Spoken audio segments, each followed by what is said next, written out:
What really hurt the most was watching her get ready for her night. After she put on her sexy lingerie and stockings, I watched as she spent a lot of time putting on makeup and fixing her hair. Then my wife put on a sexy dress that I had never seen before. Then, high heels appeared, and her entire outfit was unfamiliar to me. I felt betrayed, jealousy and anger well up deep within me. She did all this for Mark Diamond, her boss, not for me. She was making herself desirable and sexy to another man outside of our marriage, while I was busting my ass to provide her with a wonderful life and family. All this was incomprehensible. Our sex life was amazing. Jessica was always attentive and never hid anything. She always made me feel loved. So, there was no reason not to trust her. After 20 years of marriage, I knew her and never thought that she could cheat on our marriage. Except for that one night, a month ago at her company's dinner, when her boss, Mark Diamond, managing partner of the law firm, paid more attention to Jessica than I wanted, and there was a smirk that I caught when he looked at me, after dancing with my wife,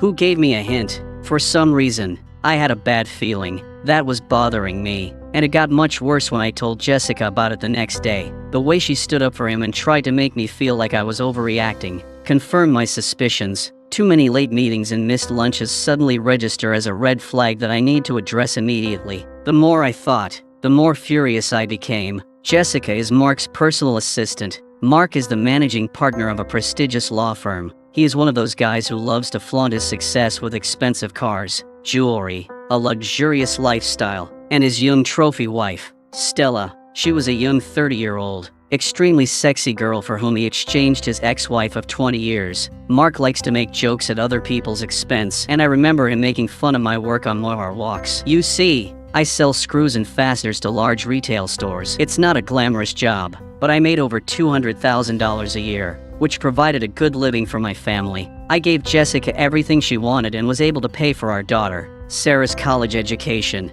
In her second year, we also live in a pleasant community with good friends and a comfortable lifestyle. Of course, I wasn't a power broker and I didn't make $1 million a year, like Mark, but we were happy. At least that's what I thought. Anyway, that night, he decided to mock my work in front of my wife and others. I was pissed off, not only because he was arrogant, but also because of the way my wife defended him. After I was pissed off about being humiliated in front of her and others. Johnny, how's it going with the nuts and bolts? It must be fun working at Home Depot every day. When I saw Jessica laughing, my blood boiled, and I left without saying a word to her credit. Jessica came over and asked me what was wrong when I told her this. She tried to make light of it. Oh, baby, he's just kidding. He loves to have fun. You shouldn't take everything so personally. Come with me. He's a really good guy. Against my better judgment, I stayed at dinner for the rest of the evening. Looking back, I realize I should have seen the signs, but now I realize I may have missed some red flags. Damn it, I'm not a fool, and I wouldn't sit quietly. I can understand other people's attraction to Mark. He's the alpha,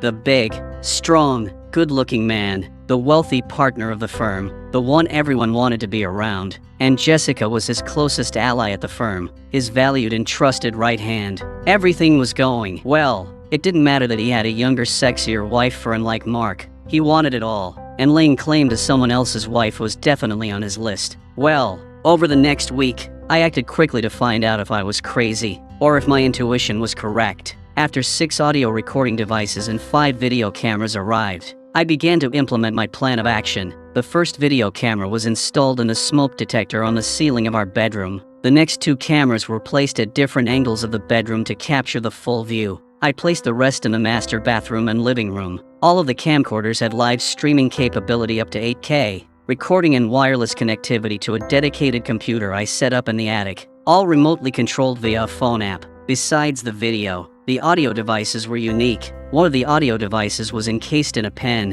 which I placed next to the kitchen phone, and the other I discreetly placed in her car. I put other standard recording devices in her 3 favorite purses and 1 behind our bed. With this overlay, I should be able to capture at least 90% of her conversations and any activity in the house. I had a bad feeling about the next week. I got ready to travel on business. As always, Jessica was loving and rocked my world in bed. Just like every time I went on a trip, she always started with lots of kisses and sweet talk, telling me how much she loved me and wanted me. Her closeness and love were something I always treasured, and she never let me down. I love you so much, and I love making love to you, honey, with tears in her eyes. She looked at me, smiling, and said, I love you too, baby. You are amazing, and I will love you forever. It was an amazing night, and I felt so close and in love with this woman that I knew there was no way she could be unfaithful, and I almost gave up on my spying plan. Luckily, I left everything as it was and set out on my 2-night trip this week.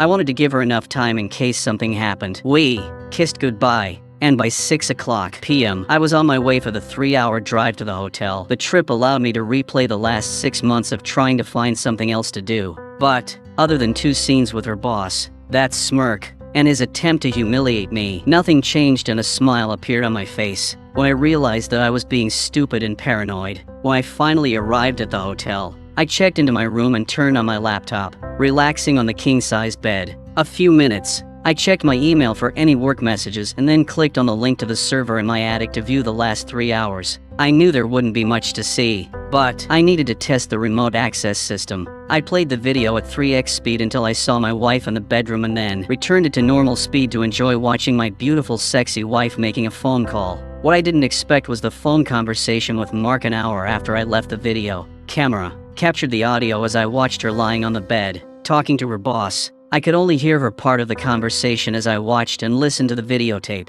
Hello, honey, he left, and I'm all alone. Yes, this time for 2 nights. When can you come? Won't your wife ask where you're going? Oh, my God, this is great. Can you spend the night with me? I really want to wake up next to you. Oh, yes, of course, I'm all your baby. Then, what time will you be here? Okay, see you soon. I love you, baby. I sat there in shock. We just made the most passionate love. She came at least 4 times and told me that she loved me. Now, an hour later, she invites him to spend the night with her. Who was this woman? How can she love me so much and betray me? Moments later, is he coming tonight?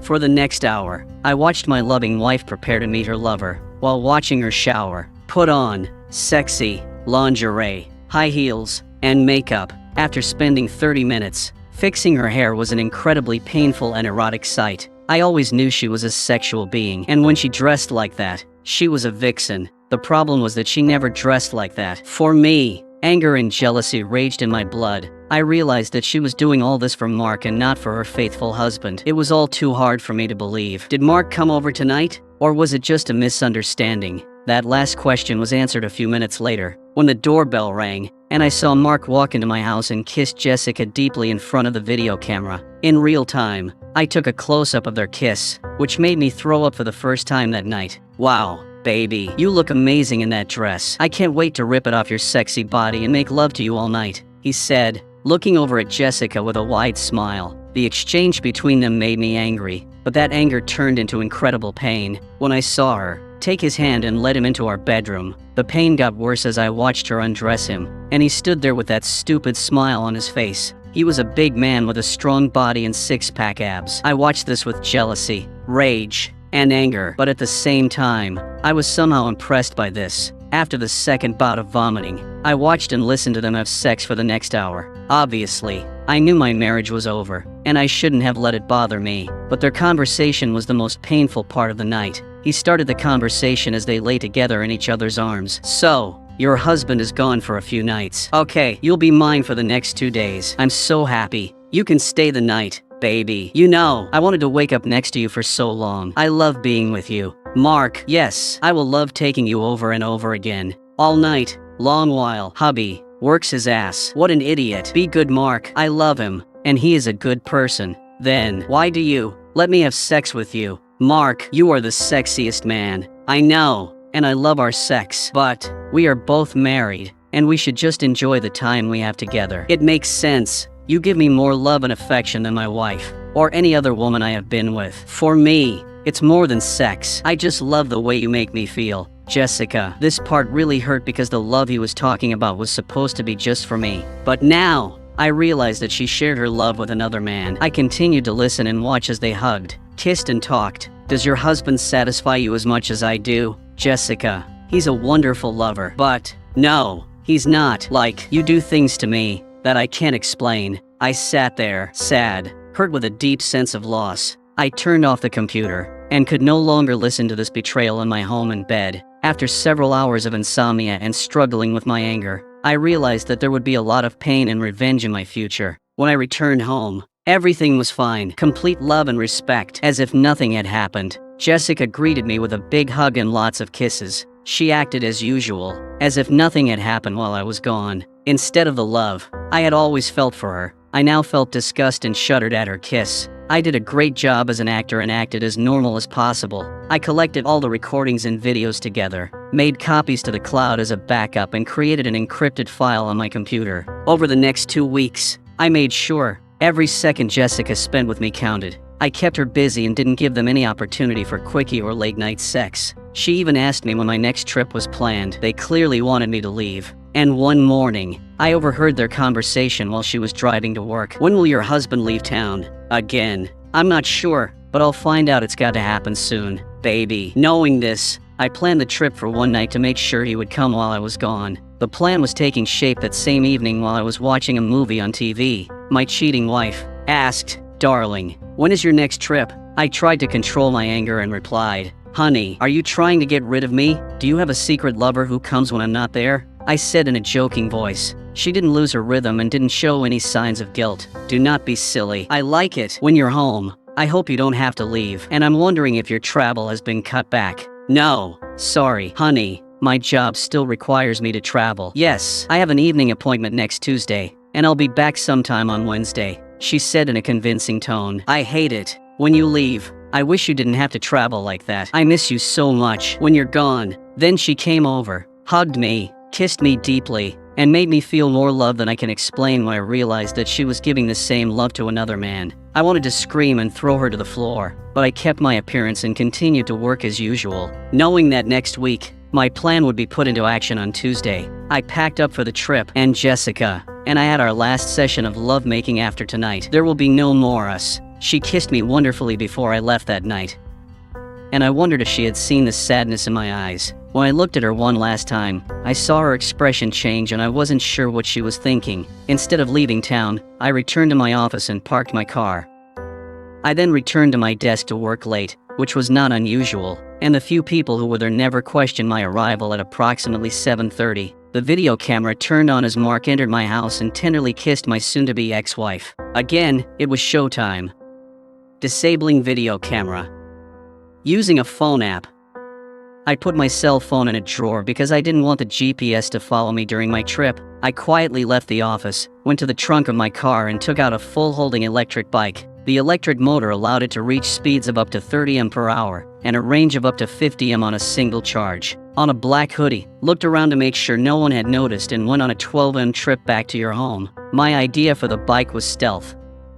This allowed me to return home, quietly and unnoticed. Within 20 minutes, I parked my bike behind the house and walked through the back, sliding door, which I had set to stay open once inside. I stood quietly, to make sure I wasn't discovered, and listened for sounds coming from the bedroom after I was sure that they were going to do this, and my arrival was not revealed. I went to the closet, where I had put the short-barreled shotgun and aluminum bat, and carried them into the bedroom. I carefully placed the shotgun along the wall outside the bedroom, picked up the bat and Kale opened the door to the candlelit room because they made so much noise. They didn't hear a sound or see a shadow. When I walked the short distance to the bed, I didn't hesitate and delivered a strong blow to the side of his head. The dull sound of metal hitting flesh was drowned out only by the sound of the 250-pound beast hitting the floor, while he was going down to the floor. I grabbed the shotgun and turned on the light. Then Jessica realized what was happening. "Looks like stunned and in shock," she screamed. "Oh, God, no, please. No, this can't be true. Why are you here? You should be away. Why are you with another man in my bed? That's a better question. Now, shut the up and pay attention." The big man was semi-conscious, and now sat against the wall with blood dripping from a 6-inch wound caused by a metal bat. I watched him as he regained consciousness, and noticed an angry man in front of me. "Damn it. This hurts. Why did you do that, dude? Are you kidding? You have sex with my wife in my bed, and you think I won't react? What are you going to do?" he asked, clearly nervous, looking at the shotgun. I was pointing at him. "Are you worried, big man? Are you afraid that I will hurt you? I know what you two did behind my back, and today is payback. I'm going to kill you, Mark. Tonight, you will die." Teased. I continued, "Everything you worked for will disappear.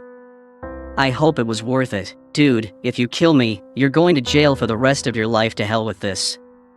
We will all die tonight. How does that sound, idiot? I wanted to put the fear of God into both of them. And of course, I had no plans to kill anyone, but it was nice to see how scared they were. I behaved excitedly, scaring them both. Jessica was crying, curled up, and trying to cover her naked body with a sheet. Baby, please, don't do anything stupid. I love you. I really do. Put the shotgun down. And let's talk about this. With an evil grin, I pointed the shotgun at her. Shut up. This is because you wanted adventures outside of our marriage. Whatever happens tonight is all your work. They knew they were in trouble and knew they had to calm me down, or I would kill everyone. The custom-made loads in the shotgun consisted of 25% salt and 75% capsicum, oleoresin, which was used in pepper spray. I didn't intend to kill anyone, but rather to cause him enough pain, and maybe a little dag to his genitals to last him a lifetime. I didn't intend to go to jail, and I won't kill anyone today. But, since no one knew this, I wanted to seriously scare them so that these emotions would last a long time. And they would never forget this night. After recovered from the blow to the head, he became bolder and decided to rush at me and try to disarm me, and I was waiting for this to happen. As soon as he made his move, he exposed himself, and I unloaded the first round. The explosion was loud, but his screams were even louder. He couldn't see or breathe without suffocating, and the pain was unlike anything he'd ever experienced. A few minutes later, as he sat there, writhing in pain and bleeding, I explained how it would work. I gave the big man a kick to get his attention, all the while looking at my soon-to-be ex-wife. Listen to me, and you too, my cheating wife. I'll leave in a few minutes, and you take this loser to the emergency room before he bleeds out. You won't call 911, but you will take him in your car to the hospital. You won't tell anyone how this happened or that I was involved in it. In fact, you'll tell anyone who asks that I had no idea about your affair. If any of you tell them that I was involved or knew about your adultery, then the video, audio, and photos that I collected will go to the asshole's wife and partners at the firm. Plus everyone, you know, will be sent a link to a website I created with over 2 hours of your sex scenes. I don't care what lies you come up with for the police, but you won't mention my name, and you'll insist that I know nothing about anything related to this. You won't fire my ex-wife. She will need this job as soon as the divorce is final. If you come after me, or she refuses to use the divorce proposal, everything will come out at this point. It won't matter who gets burned. Get him to the hospital before he bleeds. And remember what I said. I left the same way I came in, fixing the lock and closing the door. I put the bat and shotgun in the bat bag, and slung it over my shoulder. I quietly headed out of the area while riding my bike back to my office. I threw the bat and shotgun into different parts of the river. I then took off the surgical gloves I was wearing and threw them away before returning back at my office. I put the bike back in the car and was back at my desk by 9. I then went on my trip, saying goodbye to some IT employees who were working late, as far as anyone knew. My car never left the lot, and I sat at my desk all evening. It would be their word against mine with no evidence, if they ever accused me. Mark underwent surgery. He had to shave his head to get 18 stitches, because he suffered a concussion from the blow. The story he told was that the last thing he remembered was walking home to his personal assistant with some paperwork, and then ending up in the hospital. He told police he didn't remember seeing anyone or being hit. He kept his mouth shut, knowing that I could ruin his life and career. Jessica was beside herself and did not say a word about this incident. All she said was that she heard a gunshot. And when she went outside, she saw Mark lying there and she took him to the hospital, because she didn't think it was time to wait for an ambulance. Neither could explain why he was naked, and both stuck to their stories. But Mark's wife didn't believe him, which soon became a big problem for Mark. I spent the afternoon removing the surveillance equipment, uploaded everything to an encrypted cloud server, and threw the equipment away. Any remaining evidence that I knew about their affair was now out of reach in the cloud. Jessica came in around 6 p.m. and found me in the living room with a bottle of my good whiskey in my hand. Quietly, while she sat across from me on the couch, she looked broken and sad. I had never seen her like this. And for a brief second, I felt sorry for her with tears in her eyes. She could not stand it and tried to explain everything. Johnny, I know what you saw was bad. But what you need to know is that I wasn't in love with him. I know what it looked like and what I said. and it must have hurt, but, you know, me, and after sex, I need connection. I said it all to you. In my heart. It was all for you, baby. Whenever you left, I hated being alone and Mark would keep me company. And yes, it got sexual, but it was just sex. You have to believe me. My mouth was wide open in amazement at the incomprehensible excuse she made. Jessica, I listened to your explanations, and although you said that these words of love were addressed to me, I cannot help but believe that they were addressed to Mark. It's over, Jessica. 20 wonderful years thrown away because of your boss and your adultery. We will both have to live with your actions for the rest of our lives. Thank you for the pain and suffering you caused me. I will always cherish it, I said sarcastically. What do we do now? She asked, and tears streamed down her face. Well, we're done with you. I will never understand how you did what you did to me, or why I'll have to live with this forever. There's no way I can forgive what you did, but I will keep my promise and not reveal your infidelity. Sarah and your parents will never know that they have such a woman, instead of mother and daughter. I'll let you explain why we're getting a divorce, but I warn you, don't make me the bad guy. If you do this, it will end badly, because I will make sure everyone knows that you are nothing more than a cheating adulteress. I'm putting the house up for sale, and in the meantime, you need to find a place to stay. Since you ruined everything, you need to move out. I'm not asking, this is what you will do. Let me know where to send the divorce papers, sign the papers, and don't resist the divorce. Otherwise, it will be painful for you and your boyfriend crying into her hands. She tried to speak. Hyun, not my boyfriend, and I don't love him. Can't we figure this out? Is there anything we can do? I know it's too late after what I did, but I can't live without you, and I'll do anything to keep us together. I never wanted to lose you. Please do not leave me. You know, Jessica, if it had only been about sex, there might have been a way to get back through counseling or separation. But what really ended my love for you was that you shared a love with him. That was just for me. The words you said to him killed us and everything I ever felt for you. No, I will never forget or forgive your betrayal. And I will never want to see or talk to you again. Once the divorce is final, you will disappear from my life forever. After several hours, begged forgiving her. She left the next morning and stayed with her mom and dad until the house was sold over the next week. The police questioned me and tried to get me to admit my involvement. I hired a lawyer, and we told them that, unless they provided some evidence of my involvement, I would no longer answer questions without a warrant, since there was no evidence. And I had an alibi. They left me alone. The incident was ultimately reported as a random burglary and assault. Jessica and her family called and begged me to reconsider. I was told that she loves me and cannot live without me. She's sorry. Please forgive her. Please sort it out. Counseling, blah, blah. I stopped answering their calls and didn't open the door when they came in. I changed my phone number and never spoke to any of them again. Yes. The loss killed me. Every second of separation was painful. But the memory of her betrayal and how she gave her love to another man was something that I could not come to terms with. Now, Jessica was a 42-year-old single mother who lived on her salary in a one-bedroom apartment. The pleasant life she enjoyed was gone. Her daughter and family had it all figured out and were unhappy with Jessica and her choices. They blamed her for the failed marriage. Jessica was now alone, as Mark was more interested in having his own marriage. Mark treated her poorly at work and blamed her for his physical and marital problems. He could no longer work with her and transferred her to the administrative area with the same pay. Her new job was tedious and boring, and she no longer had the prestigious position to work with one of the partners. Word got around that she was one of Mark's ex-girlfriends, and she was treated as such. Now with a job she hated, no prospects for promotion, no friends, no husband, and no family who blamed her for the divorce, she sank into depression. She cried every night, alone, and I Missed You by Johnny, with every fiber of his being. Her heart ached, almost all the time, and she constantly thought about her actions and her loss.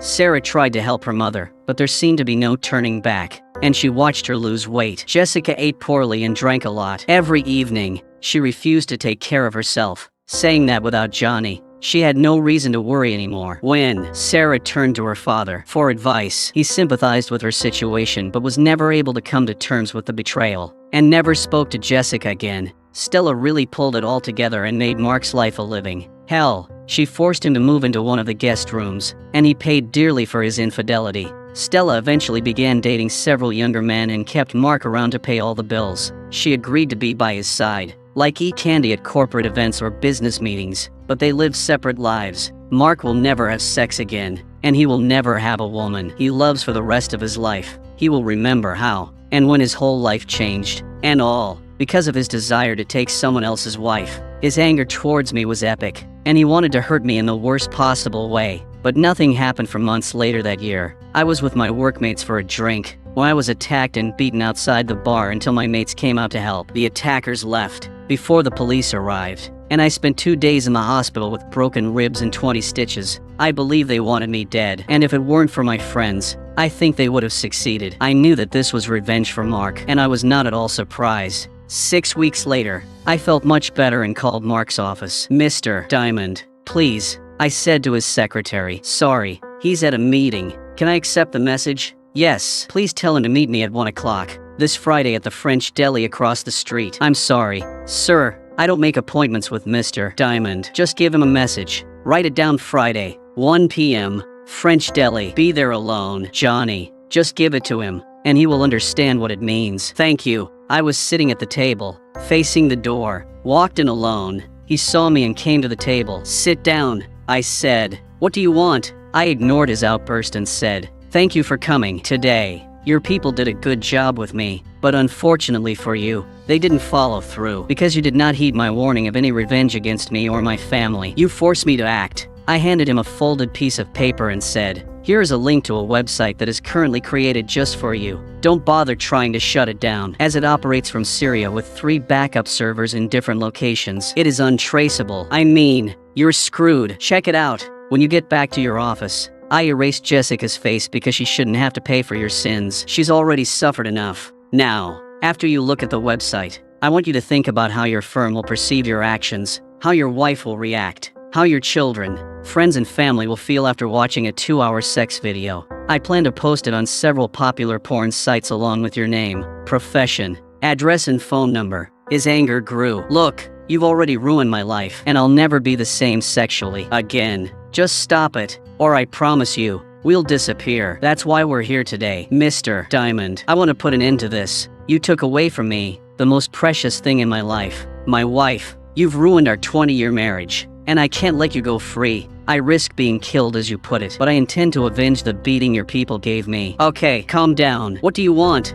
"2 things that are not subject to discussion. You will stop any retaliation against me or anyone I know, including Jessica. You will deposit $1 million into this account by the end of the day on Friday. If the funds are not in the account by 9 p.m. on Friday, I will take action. I know what you're worth, and I also know what I can get in a lawsuit. So, this paltry amount I'm asking should be considered a gift. If I agree, how do I know that you still won't destroy me? I am a man of my word, and you will have to trust me. If you don't do this, then there is a 100% chance that this site will become famous by Saturday morning. I hope you suffer for the rest of your life for what you did to my happy marriage." The money was transferred. We sold the house and divided the property. Jessica had enough money to live a comfortable life if she continued to work or found another husband. Mark kept her working as part of our deal, but they were never close again. Jessica never remarried, rarely dated, and lived with the pain she caused both men. She had lost her marriage and the love of the man she wanted to be with for the rest of her life, and now found herself alone and depressed. She died before her 50th birthday, a broken, sad woman.